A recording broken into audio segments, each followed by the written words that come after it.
Hallo zusammen, du bist Cletus, Crown Cletus oder auch der Chris. Ich hoffe, es geht euch gut.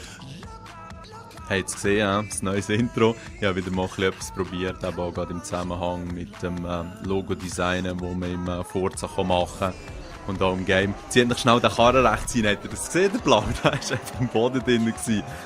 Und nochmal schnell zurück aufs Intro. Ist jetzt mal so ein erster Entwurf, das mit dem Crown ist eigentlich nur zum zeigen, wie es nachher könnte aussehen, so in dieser Richtung, weil der Biorse, Link ist in der Beschreibung, merci, schaut da auch noch geschwind rein. Und dann gibt es dann vielleicht wieder mal ein neues Intro. Ja, was ihr hier jetzt seht, ist Forza Multiplayer. Ich hatte ein bisschen Mühe gehabt, vorgestern in den Multiplayer reinzukommen, aber jetzt gestern hat es tiptop funktioniert. Und ja, es ist richtig spassig, mit Menschen zu spielen, weil ich meine, Computergegner, auch wenn sie ein bisschen Fehler machen, so richtig grobe Fehler machen halt eben nur die Menschen, wie ich hier gerade. Und zum Teil rauscht es dann auch Straub. Und ja, das war jetzt mein erstes Rennen online, leider nicht ganz so gut gelaufen. Ich wollte noch mit dem Joey spielen, aber da ist der Ring auch gerade rausgefallen im ersten. Aber dann ist er dann dabei. Und ja, genau, jetzt ist er gerade reingekommen. Ist wirklich sehr unterhaltsam. Also nicht nur im Singleplayer, wo ich immer noch absolut begeistert bin, sondern jetzt eben online kann man aufleveln und so. Das ist schon noch easy gemacht. Und dann kann man so ein bisschen texten zusammen. Und wenn ich ganz ehrlich bin, habe ich glaube ich noch nie wirklich ein Run-Game online gezockt. Ich meine, andere Games, was war das letzte gewesen? Split Second und Blur waren so die letzten Run-Games, die ich gespielt habe, wirklich. Und da hat man halt noch Splitscreen können und das ist eigentlich spassiger. Aber jetzt eben hier online war wirklich noch gut gewesen. Ein paar bekloppte Engländer jetzt auch noch dabei gehabt, die ganze Zeit irgendwelche Scheiße getextet haben. Aber eben wirklich noch lustig gewesen. Und ihr seht, Joey ist hier dann gerade reingejoint. Und ja, für das erste Rennen muss ich sagen, immer in den Levelaufstieg. Das zweite Rennen ist dann, glaube ich, auch nicht ganz so gut gelaufen, aber das dritte und das vierte auf jeden Fall. Und darum würde ich jetzt die dann noch gerne zeigen. Merci auch noch an Marc, wo mir doch ein bisschen erklärt hat, wie das mit dem Tuning läuft. Und ja, ich denke, du hast absolut recht. Ich habe jetzt gesehen, wenn man eigentlich eine Tuning-Stufe unter dem Maximum bleibt oder halt jetzt nicht unbedingt der Motor von einem riesen Karren rein montiert, dann steuert sich das schon noch besser, weil eben gerade der Skyline, der GTR, bei dem kann man die Bremse auch gar nicht aufrüsten. Das merkst du dann halt eben schon, der braucht eine Ewigkeit, um runterzubremsen. Aber mittlerweile habe ich immer im Singleplayer, 2,2 Millionen Credits zusammengespart und habe dann den Bugatti Veyron ziehen. Ist auch schön durchgedreht. Aber der Joey hat momentan den Geschwindigkeitsrekord mit 445. Dort beim Highway-Radar ganz unten links eigentlich. Beeindruckend. Mit so einem schönen Fund Bugatti, wo er dann einfach vom Veyron nicht reinklopft. Aber ich kann das Teil fast nicht kontrollieren, also von dem her wirklich gut ab. Hier bin ich jetzt mit dem Lancer unterwegs und um ganz ehrlich zu sein, können die Strecke aus dem Singleplayer. Jetzt müsst ihr schauen, hier muss man jetzt rechts abbiegen und ich glaube, einer der Fahrer verhängt zum Fahrt geradeaus. Ja genau, jetzt sieht man es links auf der Karte. Aber ja, der hat man halt schon komplett verkackt. Und zurückspulen kann man natürlich im Multiplayer nicht. Ja, und fahre jetzt eben mit dem Lancer, super 4x4, zieht unglaublich gut an. Und auch Kontrolle und alles. Und dann, wenn es mal Offroad geht, ist mit dem auch sicher. Also, da passt mir eben schon noch.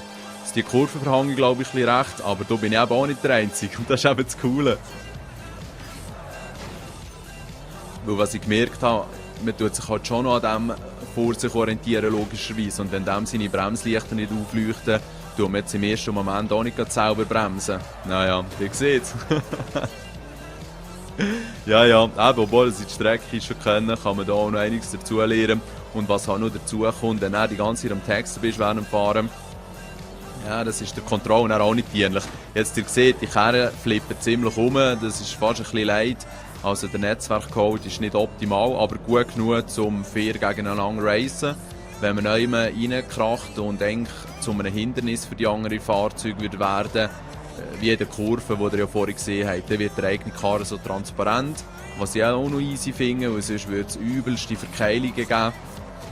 Aber was auch gleich noch oft ist, und einer hat hier recht geflucht von den Engländern, weil ein anderer als wie soll ich sagen, als Bumper in der Kurve gebraucht hat. Das ist ja schon noch eine bekannte Taktik. Anstatt runterzubremsen, klatschst du einfach in eine kleine Dreierkurve und dann drückst du dann raus und du verwutschst die Kurve ziemlich sauber, ja. Anyway, da ist schön mal erst geworden, habe ich schon ein bisschen Freude gehabt. Aber es kommt halt auch extrem darauf an, was man für eine Karre wählt.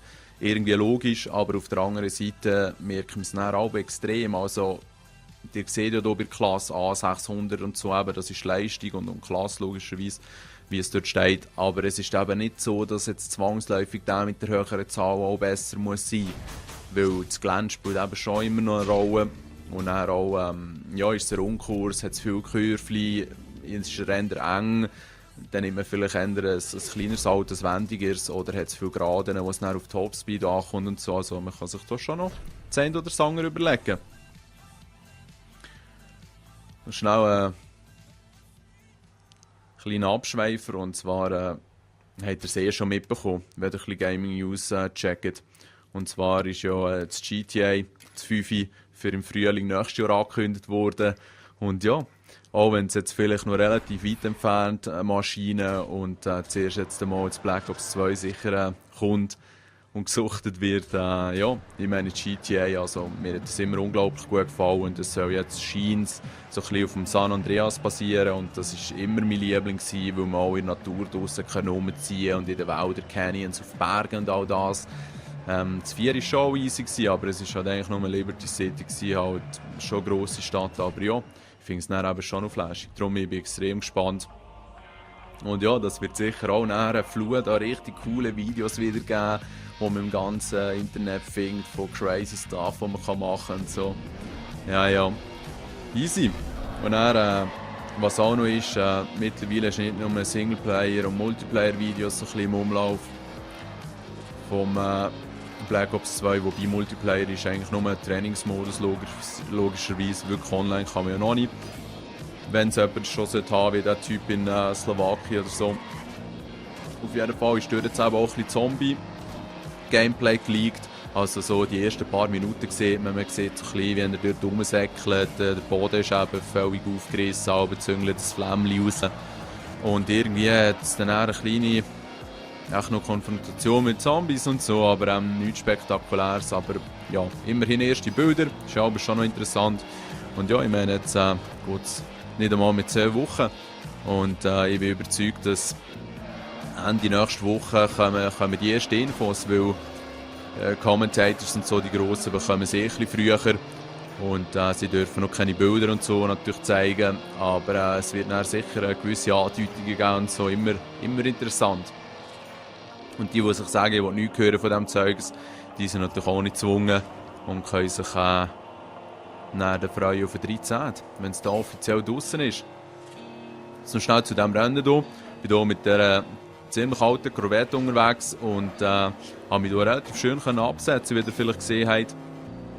Und auch hier war es schwierig, welches Fahrzeug wählt man. Und der hat sich jetzt zum Glück bewährt, weil er auch eine grosse Endgeschwindigkeit hat. Es hat eben auch viele Gradinnen. Und wenn man nicht irgendwie Mühe hat, die anderen zu überholen, weil das kann natürlich auch immer sein, der Erste setzt sich eigentlich immer ab. Weil wenn man im Mittelfeld ist, so im ganzen Bulk hinten, hat man auch immer Schwierigkeiten, eigentlich Gegner zu überholen. Man hat immer so kleine Rangeleien und Kämpfe und so. Und ihr seht es, der Erste, wenn in diesem Fall ich schön davonziehen. Und von dem her war das ein sehr angenehmes Gespässchen. Jetzt, es gibt ja nicht nur Rennen, sondern auch so einen ähnlichen Modus wie Infiziert oder Katz und Maus heisst er, glaube ich. Sie haben sich da wirklich einiges überlegt. Es gibt verschiedene Klassen. Ihr seht, ich mit meinem Level 4 bin relativ tief. Der nächste höher ist 19 und der höchste ist was? 47. Ja. Man kann so in unterschiedlichen Klassen spielen, aber der Joey gesagt, easy. Und das ist auch wieder, ich meine, du kannst nur so lange üben. Klar, mit der Zeit kannst du Strecken besser und Kehren besser im Griff. Aber es gibt auch immer gleich Situationen, online halt, Multiplayer, die nicht vorhersehbar sind. Und so hat jeder auch eine kleine Chance zu gewinnen. Darum muss man hier nicht in der Anfängerklasse starten. Und ja, ihr seht, da habe ich ja, mit diesen Preisen habe ich es bis jetzt, glaube ich, nur verkackt. Aber gleich, ich meine, man nimmt, was man bekommt. Und wirklich Geld brauche ich eben auch nicht. Jetzt noch einen kleinen Bonus, und zwar habe ich hier noch ein kleines Real-Life-Video, einen kleinen Einblick hier an mein Arbeitsplätzchen. Haben wir eben einen neuen Arbeitstisch gezogen und da habe ich ein bisschen überlegt, im Ikea ein bisschen rumgeschaut und da habe ich gesehen, dass es einen gibt, der höhenverstellbar ist und zwar automatisch, weil die manuellen sind ein bisschen mühsam, und dann mit dem Schrauben und Ausgleichen, am Schluss braucht man es dann gleich nie und jetzt kann ich ihn senken, wenn ich Auto fahren will, damit ich das Pedal gut erreichen und wenn ich zwischendurch ein bisschen stehen oder so, wie jetzt gerade schön ein bisschen etwas am Erzählen bin, kann ich ihn ziemlich weit aufstellen. Und ja, es ist wieder mal nur so eine kleine Spielerei, aber ich habe es noch sehr angenehm gefunden. Hier noch schnell Kabelsalat mit Pedal und so. Ja, das wär's gewesen. Schönen zusammen.